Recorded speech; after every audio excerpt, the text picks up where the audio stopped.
While the benefits of having children are shared between both parents, it's mothers who bear the brunt of the costs, according to a recent study published in the Proceedings of the National Academy of Sciences.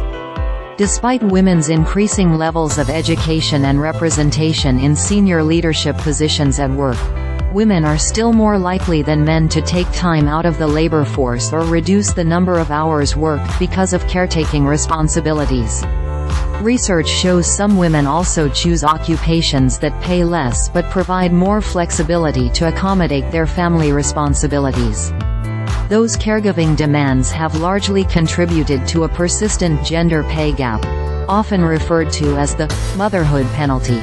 Here's a look at more coverage in CNBC's Women and Wealth Special Report, where we explore ways women can increase income, save and make the most of opportunities. For mothers, employment and earnings conditional on being employed fall sharply around the time of birth for women, and, more ominously, may remain permanently lower well after childbirth, the authors of the PNAS study wrote. There's a dynamic that perpetuates itself, according to Jasmine Tucker, Vice President of Research at the National Women's Law Center. If a kid is sick and someone needs to take time out of their workday, it's going to be the woman because they are paid less, Tucker said. It makes more economic sense. It's a self-fulfilling prophecy. Men don't face a penalty as parents at all. Alternatively, fathers who work full-time experience a wage bonus when they have children, according to a separate report by the British Trade Union Association TUC. Fathers make roughly 20% more than men with no children, the report said. But there's another problem.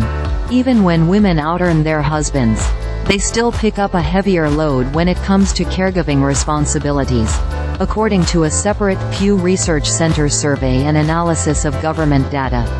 Even though there may be more egalitarian marriages, their duties at home have not been equalized, Richard Fry, a senior researcher at Pew, told CNBC last spring.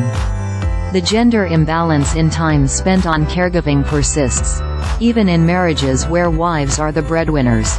In fact, the motherhood penalty is even greater in female-breadwinner families, the PNAS study also found, where higher-earning women experience a 60% drop from their pre-childbirth earnings relative to their male partners. While the high cost of childcare in the U.S. continues to weigh heavily on women's labor force participation, shifting workplace dynamics may help, said Lauren Sanfilippo, senior investment strategist at Bank of America's Chief Investment Office. Coming out of the COVID-19 pandemic, many employees pushed back against return-to-office plans, resulting in a hybrid work model of 3 days a week in person that is now more the norm than the exception.